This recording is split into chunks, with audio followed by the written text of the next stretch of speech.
Bien, ¿cómo están? Nuevamente aquí, conectados desde la página del CIAM Hofesh, el Centro Integral para Personas Mayores de AMIA.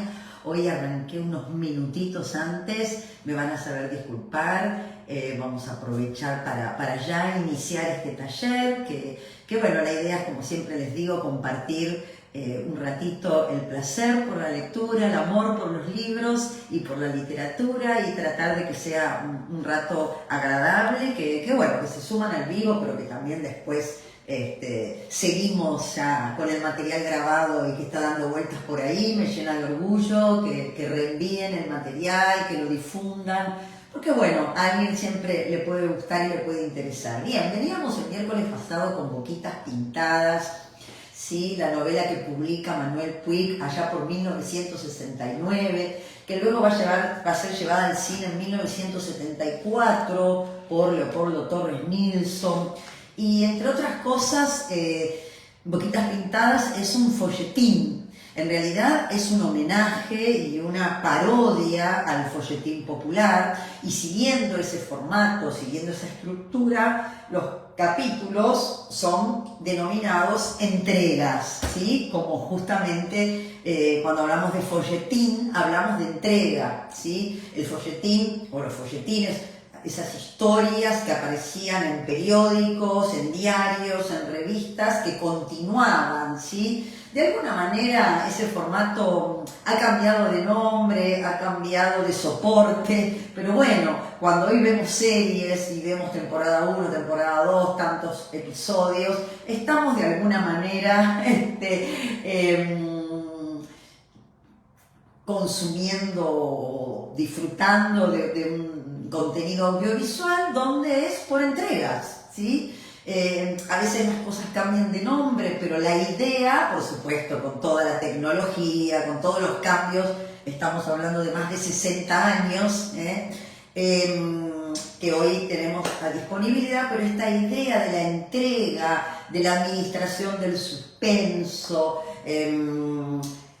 encontré por ahí quien cataloga o categoriza, que siempre es polémica, ¿no? Cuando hablamos de géneros en la literatura, a veces corremos el riesgo de simplificar demasiado algunas cosas, pero bueno, es interesante mirar distintas miradas, valga la redundancia. Y esto de novela rosa, a mí me cuesta pensar en la novela rosa, o sea, cuando pienso en el género de novela rosa me cuesta incluir a Boquitas Pintadas, pero tal vez estoy equivocada y hay que seguir pensándolo.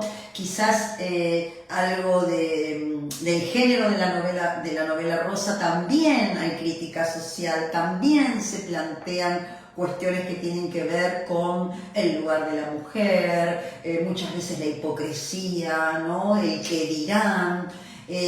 Boquitas Pintadas transcurre en los años 40, y más allá de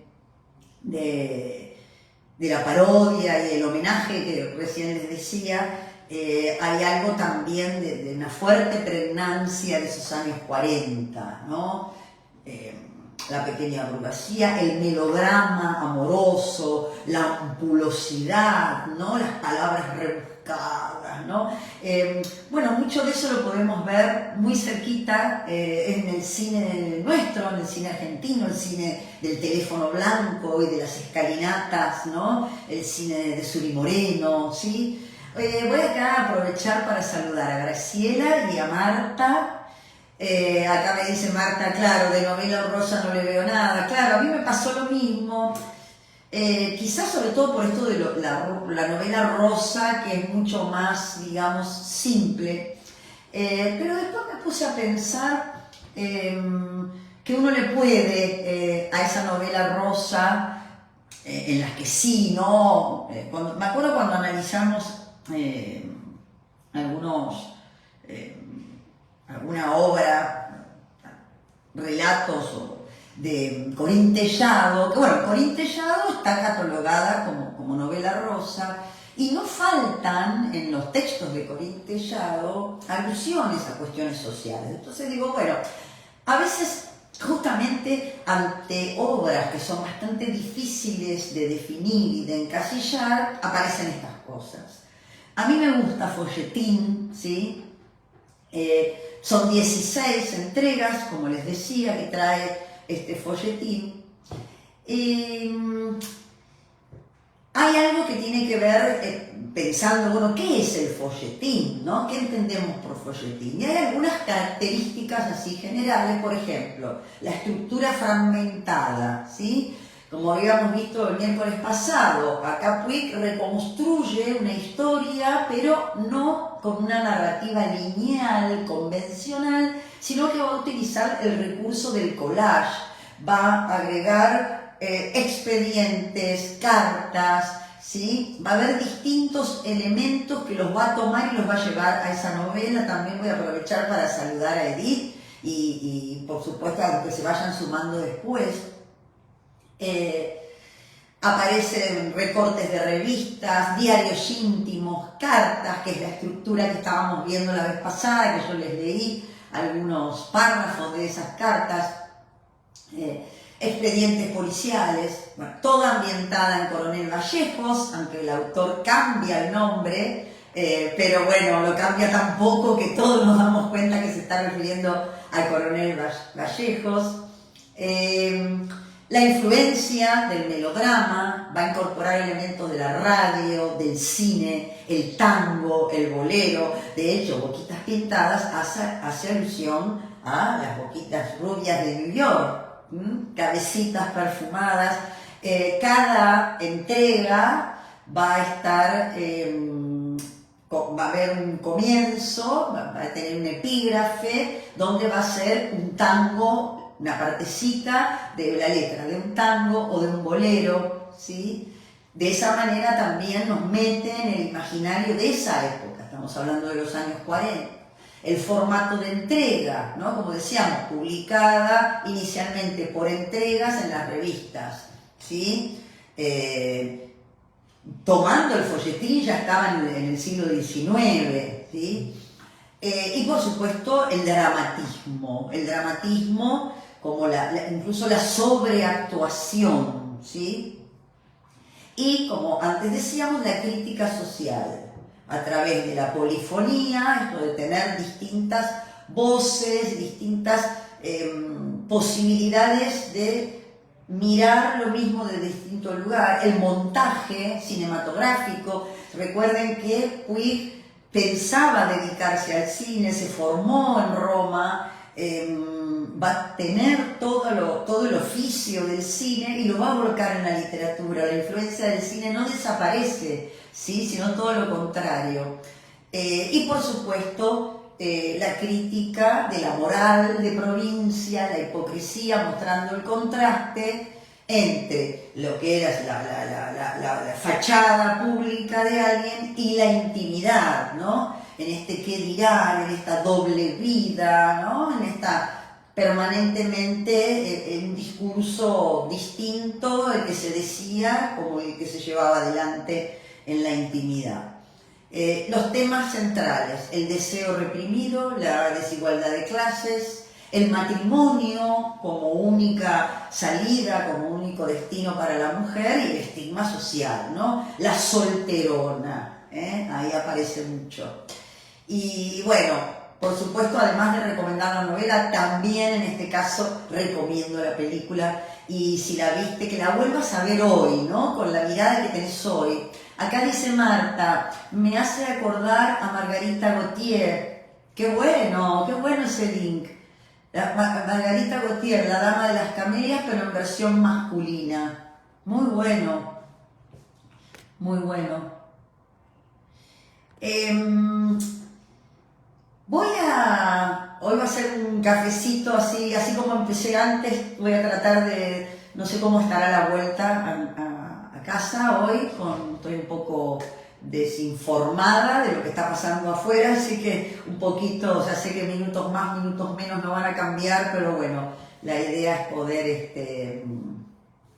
traer hoy algo de... No vamos a leer, nunca leemos en este formato la novela completa porque no tiene sentido. Acá dice Edith, el folletín sería un antecedente lejano de los actuales series y capítulos. Exacto, Edith, eso era un poco lo que estaba transmitiendo exactamente con algunas características. No solamente tiene que ver, por supuesto, fundamental esta entrega, ¿no? Donde, bueno, las historias no tienen un final, sino y que llegaba a un público no ilustrado, ¿sí? Por eso es el folletín popular. ¿Por qué? Porque, bueno, el lector que leía en fascículos era considerado el lector que, bueno, no leía mucho o era ese ratito, ¿no?, que le quedaba para leer, y tenía que ser una historia atrapante, donde hubiese identificación, donde hubiese historias de amor imposible, historias incluso policial, ¿sí? La literatura por entregas fue siempre considerada una literatura menor, pensando, injustamente, no lo digo, pero pensando sobre todo en el tipo de lector, ¿sí? Y hay cuestiones que no solamente siguen vigentes, sino que, y que a veces todavía hay un doble discurso en relación de esto, ¿no? De cuando algo muchas veces es un éxito porque atrapa al espectador, al lector, al oyente, se cuestiona la calidad de esto, ¿no? Por supuesto, tampoco caer en el otro extremo de que todo folletín entonces era maravilloso y estaba súper bien escrito, porque no es cierto. O sea, tampoco, ¿no?, ponerlo en un lugar que no se pueda hacer una crítica. Pero sí es cierto que muchas veces temas muy importantes, más trascendentes que la historia misma, se empezaban a poner en discusión gracias a esta literatura más al alcance de la mano, ¿sí? Hola Estela, bien. También la brevedad, muy bien, la brevedad también es otra característica, exactamente. Bien, si están ahí, que veo que están, más los que aparecen después, me gustaría ir a la tercera entrega de Boquitas Pintadas. La vez pasada algo habíamos mencionado, que muchas veces los objetos, los lugares, las casas, son no solamente parte del andamiaje de una novela, sino también que muchas veces cumplen el rol de ser protagonistas en algunos casos, y en otros casos son un personaje más como cualquier otro, ¿sí? Y me gustó tercera entrega. Bueno, el epígrafe de tercera entrega es: deliciosas criaturas perfumadas, quiero el beso de sus boquitas pintadas, Alfredo Lepera. Y tercera entrega comienza con un título: álbum de fotografías. Y van a ver cuánto puede un objeto, cuando está en manos de un buen escritor, de una buena escritora, decirnos, no solamente hablarnos de para qué sirve ese objeto, sino cómo ese objeto carga con tanto sentido. Álbum de fotografías. Las tapas están tapizadas con cuero de vaca, color negro y blanco. Las páginas son de papel de pergamino. La primera carilla tiene una inscripción hecha en tinta: Juan Carlos Etchepare, 1934. La segunda carilla está en blanco y la tercera está ocupada por letras rústicas impresas, entrelazadas con lanzas, boleadoras, espuelas y cinturones gauchos, formando la palabra mi patria y yo. A continuación, las carillas de la derecha están encabezadas por una inscripción impresa, las de la izquierda no. Inscripciones, : aquí nací, Pampa linda. Otra: mis venerados tatas. Otra: crece la yerba mala. A la escuela, como Sarmiento. Cristianos sí, bárbaros no. Mi primera rastra de hombre. Otra: noviando con las chinitas. No hay primera sin segunda. sirviendo a mi bandera, compromiso del gaucho y su china, los confites del casorio y mis cachorros. O sea, todo esto, ¿no?, eran los pies de página. Dice, a continuación, las carillas de la derecha estaban encabezadas por una inscripción impresa, las de la izquierda no. ¿Sí? Entonces, y de alguna manera eran las explicaciones a las fotos que iban apareciendo, ¿no? Estas tres últimas inscripciones, mi primera rastra de hombre, no hay primera sin segunda, sirviendo a mi bandera, compromiso del gaucho y su china, los confites del casorio y mis cachorros, las tres últimas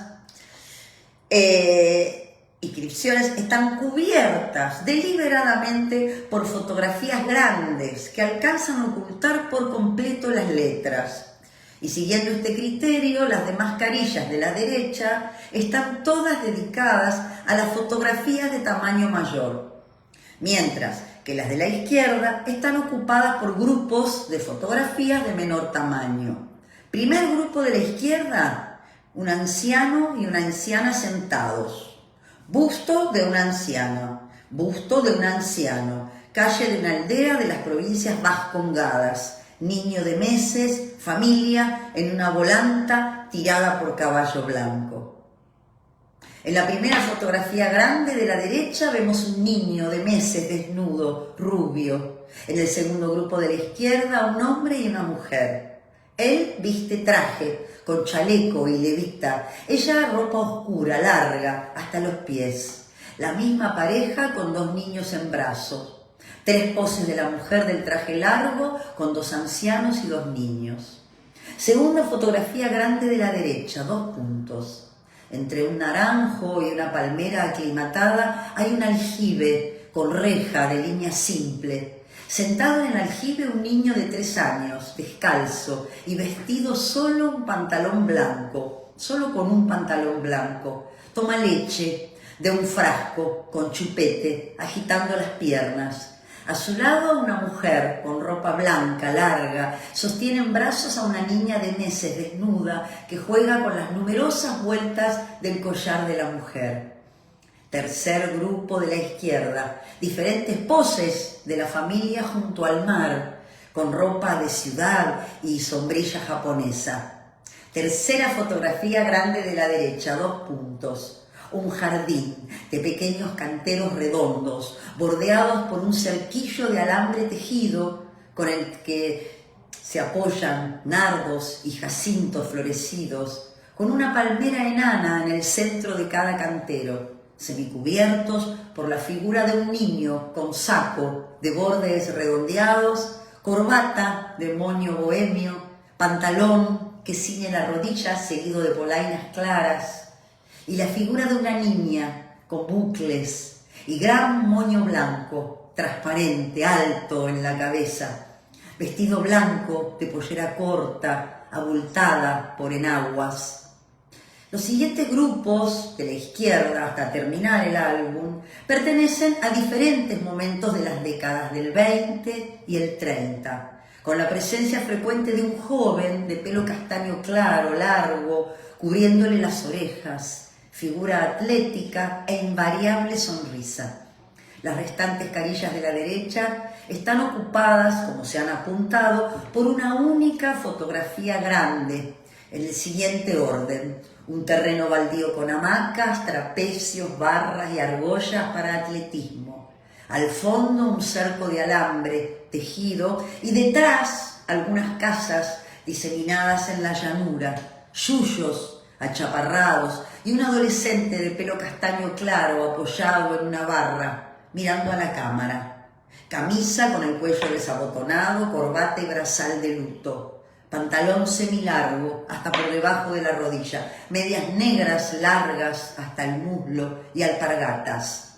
A su lado, otro adolescente con pelo negro, rizado, que escapa de la boina vasca. Ropa raída y expresión de alegría salvaje al sostenerse en el aire, tomándose de la argolla con un solo brazo, las piernas en ángulo recto con el tronco. el rostro de un joven, suboficial de policía, aceitoso pelo negro, rizado, ojos negros, nariz recta de aletas fuertes, bigote espeso y boca grande, con la dedicatoria a Juan Carlos, más que un amigo, un hermano, firmado Pancho. Los dos jóvenes ya descriptos, sonriendo, sentados, junto a una mesa cubierta de botellas de cerveza y 4 vasos. Sobre los muslos de ellos sentadas 2 mujeres jóvenes, con escotes bajos, carnes fatigadas, rostros desmejorados por los afeites excesivos, y al fondo del mostrador, del bar almacén cargado de damajuanas, una barrica de vino, estantes con latas de conservas, paquetes de especias, cigarrillos, botellas, escena campestre bajo un albarrobo, tendido en el pasto un mantel cargado de platos con milanesas, huevos duros, tortillas y frutas. Al fondo, las muchachas y muchachos en actitud de esparcimiento, sentados en el pasto junto al mantel, una muchacha de pelo negro, corto y ondulado, que se adhiere al rostro de óvalo perfecto, grandes ojos negros, sombreados, expresión ausente, nariz pequeña, boca pequeña, busto comprimido por el vestido de gasa floreada, y un muchacho de pelo castaño claro, camisa abierta por donde asoma el vello del pecho, amenazando con un tenedor empuñado como daga el plato de milanesas. La misma muchacha de la fotografía anterior, sentada, en pose de estudio, en torno al busto collar de perlas, cabello más largo, lacio, con raya en medio y rizado permanente en las puntas. La dedicatoria dice: con simpatía, Mabel, diciembre de 1935. El rostro de la misma muchacha, el mismo peinado con el agregado de una vincha atada por delante en moño enmarcando la frente. La dedicatoria es: un recuerdo de Mabel, junio de 1936. Un grupo de 3 parejas posando con ropas de época, respectivamente. Restauración, Tercer Imperio y fin de siglo, quedando la joven que encarna la última época más cerca del objetivo. Pelo rubio, peinado hacia arriba, descubriendo la nuca, ojos claros, con expresión deslumbrada, propia de quien contempla o imagina algo hermoso. Nariz levemente aguileña, cuello largo, figura esbelta, con fondo de sierras y álamos, arropado con un poncho, el pullover colocado bajo los anchos pantalones blancos de cintura alta hasta el diafragma. El joven, de pelo castaño claro, más delgado, pero con la tez bronceada por el sol y su sonrisa característica y dedicatoria. Con el cariño de siempre a mi vieja y hermanita, Juan Carlos Cosquín, 1937. Brindando con sidra junto a una torta de cumpleaños, una joven de baja estatura, pese al jopo alto armado sobre la frente, con escote cuadrado y un broche en cada ángulo. Una mujer de edad, sobriamente vestida, y el joven de pelo castaño claro, más delgado, con los ojos notablemente agrandados y cavados en el rostro. Mira su copa, con sonrisa apenas esbozada. El joven, de pelo castaño claro, en un sulky, con fondo de sierras y cactus. Los detalles no se distinguen debido a que la fotografía ha sido tomada casi a contraluz. Y ahí termina este momento, ¿no? Este gran retrato de retratos, que a su vez retrata, ¿no? Es como un retrato dentro de otro retrato. Lo pensaba así, ¿no? Y esto que decíamos, magistral, realmente, sin duda, no sé qué les pasará a ustedes, a mí lo que me pasa cuando leo y releo este texto es que aparece todo eso, lo estoy viendo un álbum de fotografías, ¿no? Y no es solamente la descripción, porque hay textos descriptivos que la verdad que cuesta mucho entrar, ¿no? No necesariamente que un texto sea descriptivo quiere decir que sea un texto logrado. Muchas veces abandonamos ese texto, inclusive a causa, incluso, de la descripción, ¿no? La descripción a veces aleja al lector, y en este caso todo lo contrario, ¿no? Acá dice Marta, exacto, Cosquín era el lugar elegido, o a veces incluso más genérico. Me acuerdo que mi abuela decía que se había ido a Córdoba porque tenía problemas de respiración. En ese caso no hubo, por suerte, una tuberculosis, pero cuando alguien andaba mal de los bronquios, ¿sí?, o estaba débil, se lo llevaba a Córdoba por el aire puro. Y Cosquín, absolutamente. ¿Cómo aparecen las pandemias en la literatura, ¿no? Todavía estamos muy cercanos a la última para poder hablar de una literatura de pandemia, pero sí podemos hablar de la fiebre amarilla, ¿sí? Y podemos hablar de la tuberculosis, y también hay una literatura que ya podemos encontrar sobre el VIH, por ejemplo, ¿sí? Sobre el SIDA. Como son importantes, ¿no?, las enfermedades, como también pueden darnos cuenta de un antes y un después, y de modos de vinculación, modas, usos y costumbres que se ven modificados a partir de estas experiencias. Hola Luisa, ¿cómo estás? Bueno, un gusto estar nuevamente con ustedes. Hoy empecé unos minutitos antes y voy a ir terminando ya hoy. Bueno, qué decir, hay mucho más. Tengo el libro en PDF, insisto con esto. Yo sé que a veces, si no estás acostumbrado al formato, el papel es maravilloso para leer, pero bueno, entiendo que también el libro está seguramente en bibliotecas públicas, lo pueden conseguir en usado, y si quieren lo pueden conseguir en formato digital. Es nada más que mandarme un mail, pedírmelo, y yo sé, con todo gusto se los mando. Y bueno, después en esta misma tercera entrega hay otro párrafo que se llama Dormitorio de Señorita, año 1937, que es interesante, que como lectores nosotros tenemos que ir armando nuestra propia historia y nuestro retrato, porque no está claro todavía, tal vez, más allá que yo también he salteado, pero aún leyéndolo de corrido, te va a pasar que no tenés una comprensión acabada y total, sino que son patchworks, ¿no?, fragmentos, momentos, un álbum. Cuando uno se sienta a ver un álbum, no tiene la historia completa, ¿no? Y va a haber mucho del relato que va a circular, de con quién vemos el álbum, quién nos relata esa foto, ¿no? ¿Quién nos cuenta? ¿Quién escribe esas fotos, ¿no? Bien, como para seguir pensando, vamos a seguir el miércoles que viene. Y los invito a los que se acercan a nuestra sede, al taller literario que arranca a las 10 de la mañana hasta las 12. Un placer nuevamente haber compartido con ustedes. Espero que les haya resultado agradable, útil, rico, y bueno, un placer como siempre. Hasta prontito. Chau, chau.